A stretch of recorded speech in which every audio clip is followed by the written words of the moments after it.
Masechet Baba Batra Dav Samer Dalet, on commence Bezrat Hashem, Samer Gimel Amud Bet, à l'avant-dernière ligne, Tashma. La Gemara nous avait ramené ici Rav Dimi.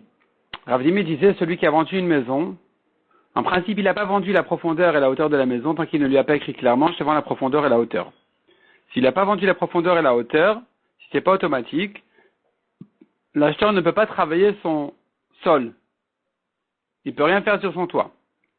S'il lui a dit maintenant le vendeur, je te vends aussi la profondeur et la hauteur, ça permet à l'acheteur de creuser un peu dans son sol, d'utiliser son toit, mais ça ne lui permet quand même pas encore d'utiliser les puits, de faire des tunnels, tout ça, ça reste au vendeur.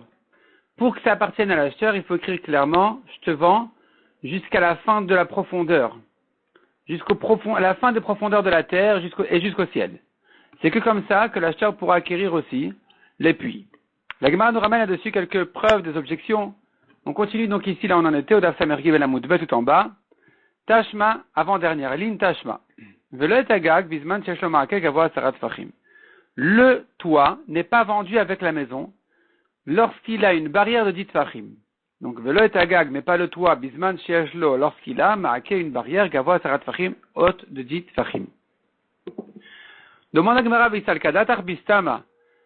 Et si tu pensais dire que Bistama automatiquement, quand il vend une maison, alors, Kaneum Kaveruma, et l'acheteur, il acquiert en même temps un peu la profondeur et la hauteur. Alors, pourquoi ici le toit n'est pas vendu? Kigavoa Sarat Fachim Mayave. Pourquoi s'il a une barrière de 10 Fachim, il n'est pas vendu? Donc c'est la preuve. Ça serait la preuve.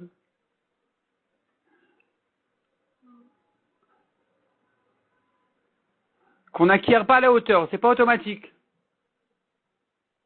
Ça serait une preuve pour Avdimi. C'est une preuve pour Avdimi, tu vois que le toit n'est pas vendu automatiquement. Donc pareil pour les profondeurs. Répond la Gemara, non, c'est pas la preuve. Il se peut que ce soit vendu automatiquement, mais quand c'est entouré de barrières, ça devient un domaine en soi.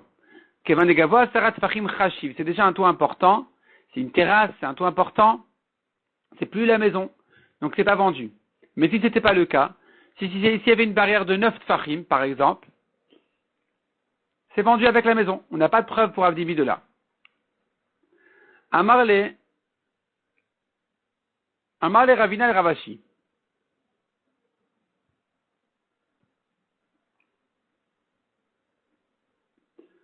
Tashma, il vient Ravina ramener une objection sur Avdimi. Il dit à Ravashi, regarde, Damar Resh Lakish Zot Omeret, Resh Lakish dans le précédent, il avait déduit d'un certain cas d'une braïta, où on disait là-bas, un Lévi qui vend à Israël son champ, il lui dit à condition que tu me donnes le maaser, eh bien, on considère que le maaser n'a pas été vendu. Donc, 1/10 du champ n'a pas été vendu. De là, Resh Lakish a déduit. Amocher Bait Lachavero ve'amarlo. Celui qui vend une maison à son ami, il lui dit comme ça. Almenat chez Diuta Eliona Sheli, à condition que le toit reste pour moi. À ce moment-là, Diuta Eliona Shelo. Le toit lui reste au vendeur. C'est ce que Resh Lakish a déduit du cas du maaser. Et qu'est-ce que ça veut dire que le toit, il reste au vendeur? Qu'est-ce qu'on apprend de là? De toute façon, le toit, il est pour le vendeur. Rav Zvid Amar, Shimrata Loti Bazizin Moti. Si le vendeur, il veut sortir des poutres de son toit, qui vont dépasser sur la cour d'en bas, qui a été vendue, il aura le droit. C'est à ça que ça a servi de dire, le toit reste à moi. Le toit, à condition que le toit soit pour moi. Rav Papa Amar Shimrata Livnot Aliyah Al-Gaba Bonnet. Rav Papa, il dit que le droit qu'il fait garder le vendeur, c'est de construire des étages sur la maison. Donc tu vois qu'il a fallu dire, donc tu vois de là, que selon Rav Papa, l'objection elle vient de Rav Papa. La Gemara dit, tu vois de Rav Papa, Vissal Kadatar, si tu pensais vraiment que Bistama le Kané, que c'est pas automatique, là, il n'a pas acquis automatiquement le toit, comme disait Rav Dimi, c'est pas automatique. Alors, l'amali almenat, à quoi ça servait de dire à condition? De toute façon, c'est pour le vendeur, puisque le toit automatiquement n'a pas été vendu. Donc, selon Rav Papa, pourquoi est-ce que le vendeur a-t-il besoin de préciser à condition que le toit est à moi, pour se garder le droit de construire? De toute façon, le droit de construire sur le toit, il est à lui. Parce que tu me dis que automatiquement, dans une vente d'une maison, on n'inclut pas le toit. Donc c'est pas la peine de préciser que le toit reste pour moi, que je te vends pas à condition que le toit soit à moi, pour permettre au vendeur de construire dessus.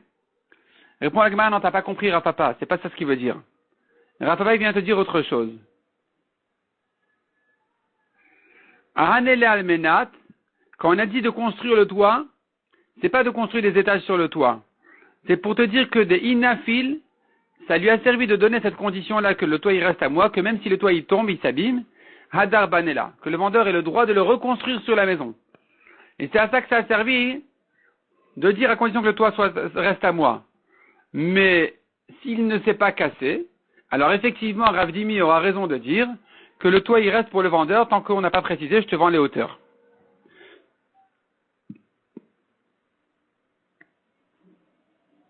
Mishnah suivante. Lo et abor, velo et adout. Donc la Mishnah ici nous ramène ce qu'on avait déjà ramené dans le dapim précédent. On avait ramené 2-7 Mishnah là dans le dap précédent. Et l'Egmara, donc nous avons ici la Mishnah. Lo et abor, velo et adout. Dans la vente de la maison, on n'est pas inclus le puits. Bor et doute sont des sortes de puits.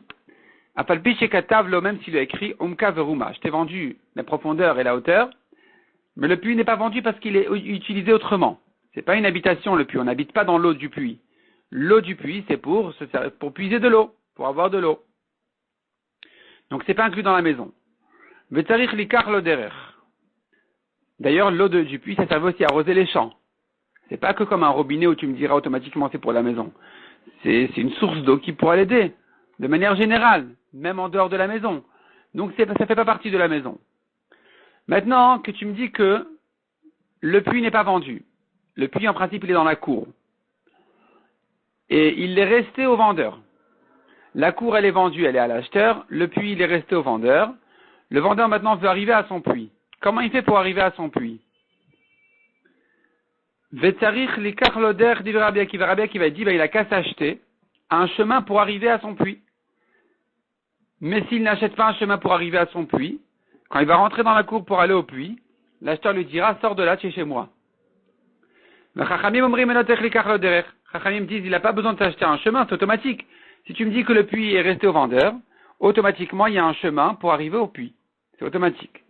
Ça va de toi. Au modèle Rabbi Akiva Bisman chez Amarlo. Rabbi Akiva sera d'accord dans le cas où le vendeur a dit clairement à l'acheteur. Il a ajouté des mots. Il a dit à l'acheteur, écoute, je te vends la maison, chutz me'elu, mais pas les puits.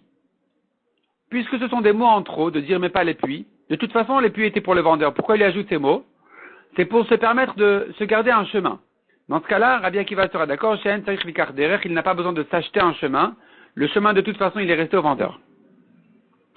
Mecharan le'acher. Dans le cas inverse, il n'a vendu que les puits et il s'est gardé la maison.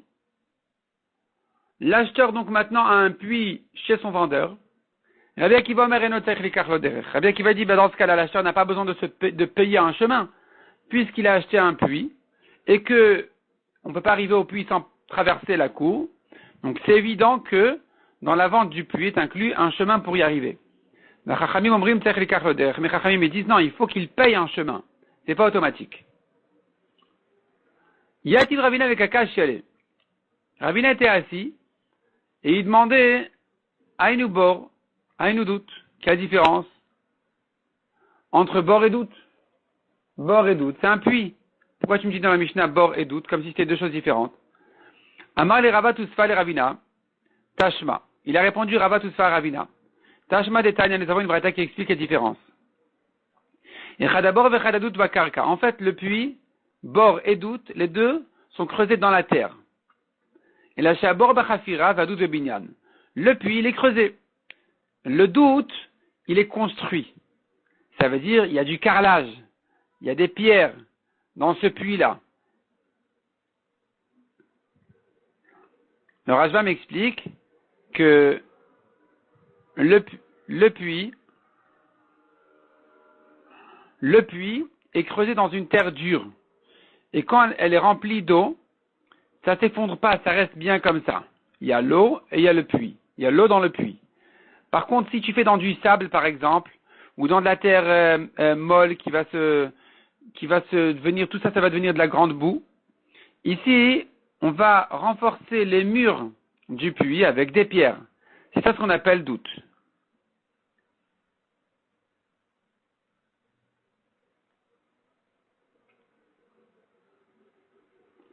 Yativ Ravashi Vekaka Shiale.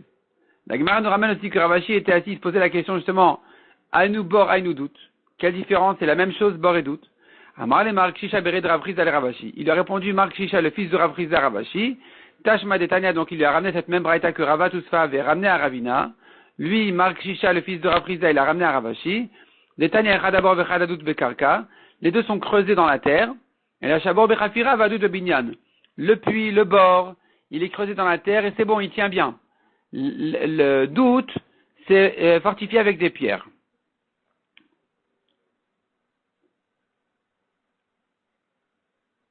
Le Rashba m'explique qu'il y a un chidouche ici dans la Mishnah pour te dire, non seulement le bord n'est pas inclus dans la vente, mais même le doute qui est avec des pierres, tu aurais pu croire que ça fait partie de la maison parce que c'est une construction comme la maison. La Mishnah va te dire que même ça, c'est pas inclus dans la vente de la maison. Et inversement, si c'est écrit que doute, j'aurais dit oui parce que c'est une construction en soi. Et donc, c'est un peu étranger à la maison. C'est une construction de puits qui sert à de l'eau et tout ça. Donc c'est autre chose. Ça a une importance en soi. Mais quand c'est que creusé dans la terre et rempli d'eau, j'aurais pu croire que c'est accessoire à la maison, que ça se va en même temps que la maison. La Mishnah te dit que non, ni l'un ni l'autre, ni le bord ni le doute ne sont vendus avec la maison. Dans le cas où donc il n'a pas vendu le bord et le doute, et que donc le vendeur il va arriver à son bord et doute, est-ce qu'il doit payer un chemin ou pas? On a vu la marloquette dans la Mishnah. Mais Techlikach Loder d'Ivray Rabbi Akiva, selon Rabbi Akiva il doit payer le chemin, Vachachamim Rim et Notarir, selon Chachamim il n'a pas besoin de payer. La Gemara dit Maïla Vakami Flagé, n'est-ce pas que leur discussion est justement la suivante? On tourne la page. Rabbi Akiva savar mocher ba inafa mocher. C'est une marloquette générale. Une marloquette générale, est-ce qu'un vendeur est généreux ou pas? Est-ce qu'il vend généreusement, largement ou pas? Selon Rabbi Akiva, mocher ba inafa mocher. Il a vendu, il vend généreusement. Et donc, quand il lui vend la maison et qu'il s'est gardé pour lui-même le puits, alors il ne s'est pas gardé automatiquement un chemin pour le puits. Le chemin est vendu parce qu'il vend généreusement, largement. Les Rabbanan Savré, les Chachamim y pensent, mocher ba'in ra'a mocher. Donc selon Rabbi Akiva, mocher ba'in yafa mocher, il vend généreusement. Selon Chachamim, non, pas du tout. Il vend le minimum. Donc si maintenant le puits est resté au vendeur, alors tu comprends que le chemin pour le puits reste aussi au vendeur. Vedeke amar anami be'alma. La Gemara dit d'ailleurs, ce que nous disons en général dans la Gemara, dans le chasse, on dit toujours une marloquette connue, de dire que Rabbi Akiva l'était amer, Rabbi Akiva il suit son opinion qui dit d'amar mocher ba'in yafa mocher, que Rabbi Akiva il pense que celui qui vend, il vend généreusement, largement, mais hacha, on l'a sorti de notre Mishnah à nous, de ce problème-là du puits, où on a dit que le vendeur n'a pas vendu le chemin, il doit le payer, et bien de là on a appris, de manière générale, que selon Rabbi Akiva, mocher ba'in yafa mocher, il vend généreusement. La Gemara dit Mimaï, qui t'a prouvé de là que c'est ça leur marloquette? C'est pas forcément ça leur marloquette. Dilma, peut-être que c'est une marloquette qui n'est que ici précisément. Peut-être que Dilma béapligé, selon le bar béapligé, voici en quoi ils sont en marloquette. Leur discussion est justement sur ça. Rabbi Akiva Savar, En Adam Rote Shiten Meotav, selon Rabbi Akiva qui dit que le vendeur doit payer un chemin, c'est parce que l'acheteur, un homme, ne veut pas donner de l'argent, Vidresu Acherim, être piétiné par des étrangers. Donc l'acheteur, quand il s'est acheté la maison, il s'est acheté la cour avec, il n'a pas l'intention de laisser au vendeur un chemin. C'est pas pour que tu marches sur moi, dit l'acheteur au vendeur, que je t'ai payé de l'argent. Donc, Rabbi Akiva ici, il te dit, puisqu'il y a un acheteur qui a payé de l'argent et que maintenant le vendeur, il va traverser, régulièrement, il va traverser sa cour pour arriver au puits, ça dérange. Et une gêne pareille, c'est sûr que l'acheteur n'a pas permis au vendeur. Donc c'est là où Rabbi Akiva dit, le vendeur devra payer un chemin. Verabanan Savre Melechachami y pense, et Nadam Roteshitol Maot, Vifrach Ba'avir. Un homme, le vendeur, n'a pas l'intention de recevoir de l'argent, puis ensuite s'envoler en l'air pour arriver au puits. C'est-à-dire que c'est pas parce que j'ai reçu de l'argent que maintenant, je devrais m'envoler pour arriver à mon puits. C'est sûr que je me suis quand même gardé un chemin pour arriver à mon puits. C'est impossible de faire autrement. Donc c'est que parce que ici c'est impossible pour les Chachamim, ou bien c'est une grande gêne pour Rabbi Akiva, qu'ils soient en marloquette, est-ce qu'il faut payer ou pas. Mais on n'a pas de preuve de là, hein, d'en faire une marloquette générale, est-ce que mocher be'ain yafa mocher ou be'ain ra'a mocher. Ve'ela misefa. Donc cette marloquette là on va la prouver de la suite de la Mishnah. Mais Haran le'acher, s'il a vendu le puits, Rabbi Akiva Omer, eno tzarich likach loder, Rabbi Akiva il dit l'acheteur n'a pas besoin de payer un chemin, ça va avec le puits. Donc tu vois que il a vendu généreusement. Le Chachamim Omrim tzarich, Chachamim disent non, il doit lui payer. Donc tu vois que selon Chachamim, il vend pas généreusement, il vend le minimum. On a parlé de puits, on n'a pas parlé de chemin. La Gemara à nouveau repousse et dit mais non, dilma be'ay pligé. Peut-être que la marloquette c'est une autre marloquette ici. De Rabbi Akiva savar batardat adalokeach hazlinan. Rabbi Akiva dit dans une vente de manière générale, tu dois juger l'intention de l'acheteur. Celui qui a payé, son intention, c'est elle qui compte dans la vente. Les Rabbanan, c'est vrai, Batar Data de Mocher Azlinan. Chachamim disent non, au contraire. On va selon l'intention du vendeur. C'était à lui. Son intention, c'est ça qui compte.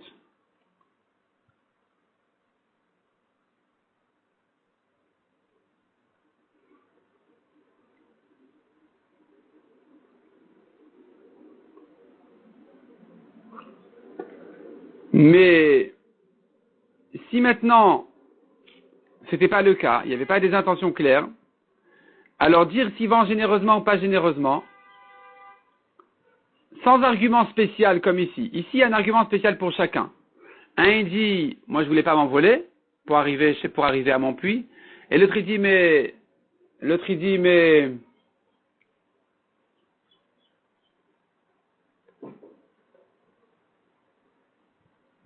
j'ai pas payé pour que tu traverses sans arrêt ma cour. Donc ici que chacun a un argument, que tu dois trancher quel argument accepter. Ça c'est la marloquette.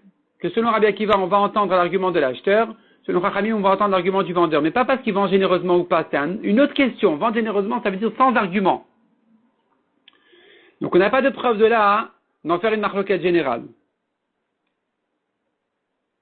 Ve'elameha. Donc d'où on sait cette marloquette générale de dire que Rabbi Akiva il pense que Mocher Ba'in Yafa il vend généreusement.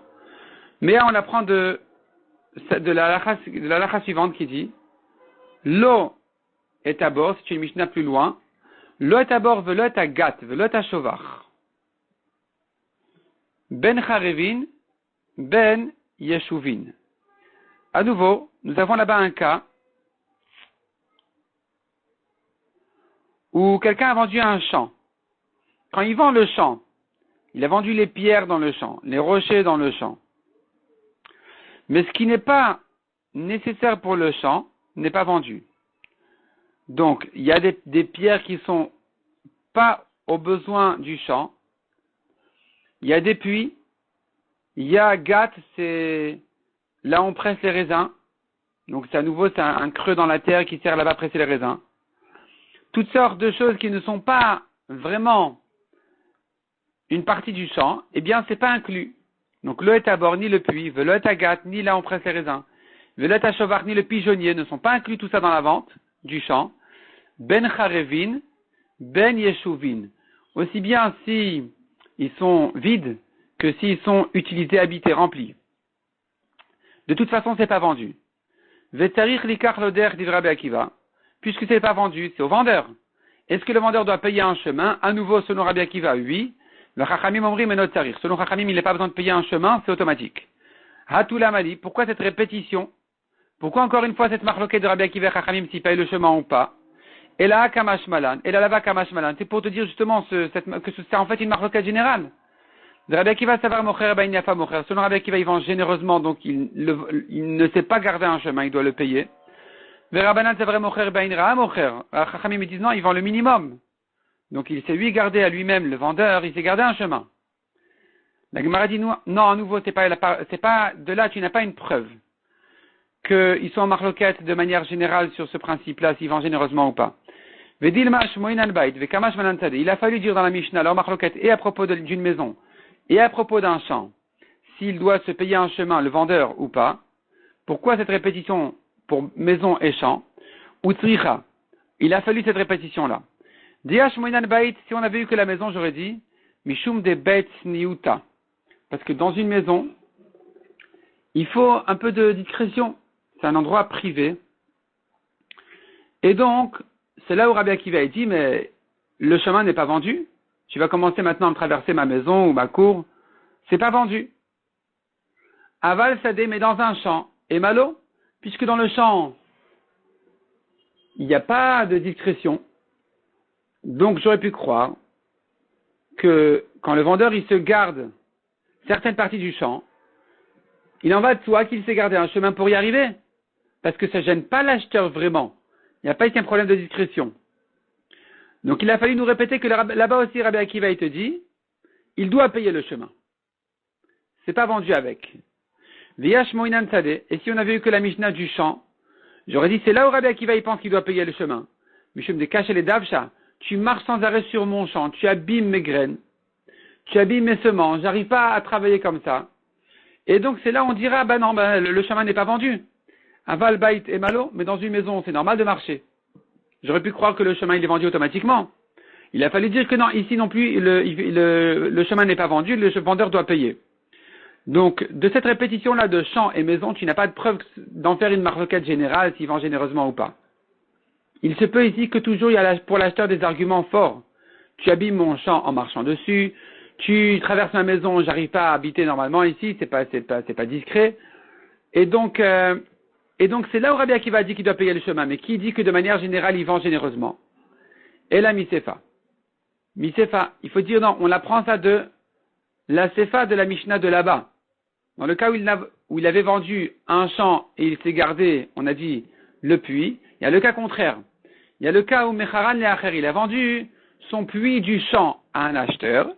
Rabbi Akiva selon Rabbi Akiva, il n'a pas besoin, l'acheteur, de payer un chemin, c'est vendu avec. Chachamim me disent il a besoin de s'acheter un chemin pour arriver à son puits. À tout la Mali, quel chidouche tu as dans cette marloquette de Rabbi Akiva et les Chachamim? Tu n'as plus aucun chidouche. J'ai déjà entendu la marloquette de Chachamim et Rabbi Akiva toujours si on va selon l'acheteur ou le vendeur. Est-ce que les arguments sont acceptables dans un champ comme dans une maison? Finalement, j'ai entendu que tous ces arguments-là, ils sont valables. J'ai plus besoin de me répéter encore une fois. Cette marloquette de Rabbi Akiva et Chachamim, aïe noir, c'est ce qu'on a déjà vu en haut. Et la lava kamashmalan, c'est bien pour t'apprendre justement que c'est une marloquette générale. De Rabbi Akiva savar mocher bain yafa mocher. Selon Rabbi Akiva, toujours un vendeur, il vend généreusement. Donc s'il lui a vendu le puits, il a vendu le chemin avec. S'il a vendu la maison, il s'est gardé le puits, il n'a pas vendu le chemin du puits. Verabanan c'est vrai mocher bain ra mocher shmamina. Et Chachamim, il pense qu'il vend le minimum. Et donc, il vend pas le puits. Quand il n'a pas vendu le puits, il n'a pas vendu non plus le chemin. Il s'est gardé le chemin. Et pareil, dans le cas où il a vendu le puits, alors il n'a pas vendu un chemin parce que pour les Chachamim, il vend un minimum et il se garde un maximum. Donc tu vois de là que c'est en fait une marloquette générale dans le principe entre Rabbi Akiva et les Chachamim. Est-ce qu'il vend généreusement mocher be'ain yafa mocher ou bien pas du tout, au contraire, il vend le minimum, mocher be'ain ra mocher. Ça c'est la marloquette en fait de Rabbi Akiva et Chachamim.